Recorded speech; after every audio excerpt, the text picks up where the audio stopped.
17 News is your local election headquarters. Californians may have a clearer picture of who they'll vote for in June's gubernatorial primary election. Last night you saw right here on KGET the top 6 candidates meeting face-to-face on the debate stage. News Nation weekend anchor Anna Koyman breaks it down for us. Yeah, it really is a tale of two parties here. You have Republicans Steve Hilton and Chad Bianco making completely different pitches to voters than you heard from their Democratic counterparts.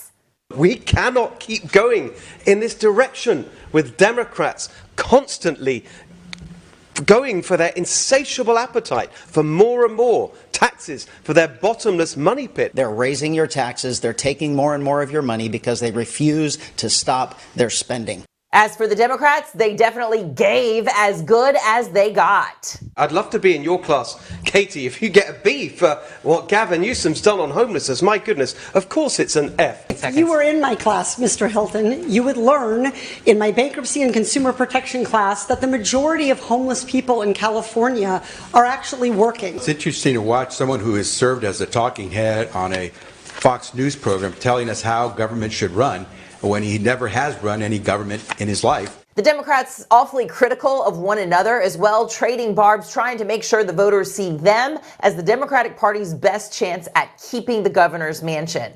Mr. Becerra, you have all these lovely plans, but there are never any numbers, any revenue plan, any details, anything that pushes on the status quo. It's just all due, but the how, the why, the how much, it's all missing. It's very rich to hear from someone who's never had to actually run a government. I have had to balance 4 budgets over the course of my time as Secretary of Health and Human Services. A budget, by the way, that was larger than the budget of the state of California. We don't need a billionaire who made his money in private prisons and oil and gas that he's now supposedly against, or Trump's hand-picked candidate or a D.C. insider who the Sacramento establishment is now rallying around. It's worth keeping in mind, the only housing Tom Steyer's built has been private prisons and ICE detention centers. So when you say I'm the only billionaire in the race, yes, but I'm the person who is the change agent in this state. I'm the person who's taking on the funded corporate interests who are driving up costs for Californians in every place.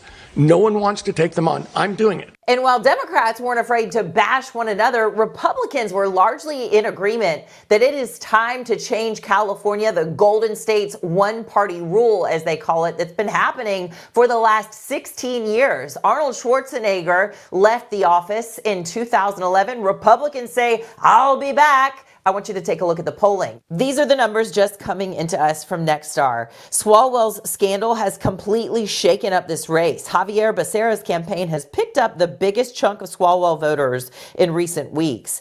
And the polling shows that Hilton is leading with some 17%. The Democrats and Republicans have very different ideas about homelessness, housing prices, and taxes. But Republicans Hilton and Bianco combined only make up 31%.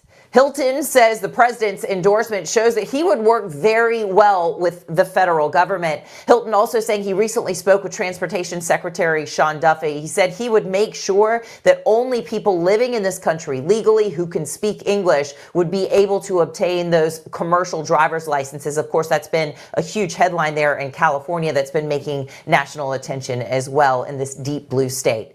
For News Nation, I'm Anna Koyman. And a programming note, in case you missed the debate, we'll be re-airing it tonight on our smart TV streaming app, KGET Plus. It kicks off at 8 p.m.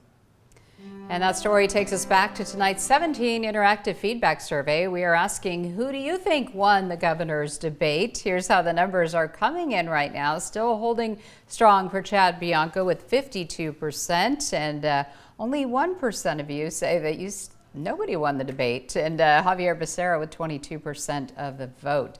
Let's take a look at some of your comments. Timothy says Hilton won the debate. Becerra crashed and burned. Porter made a fool of herself.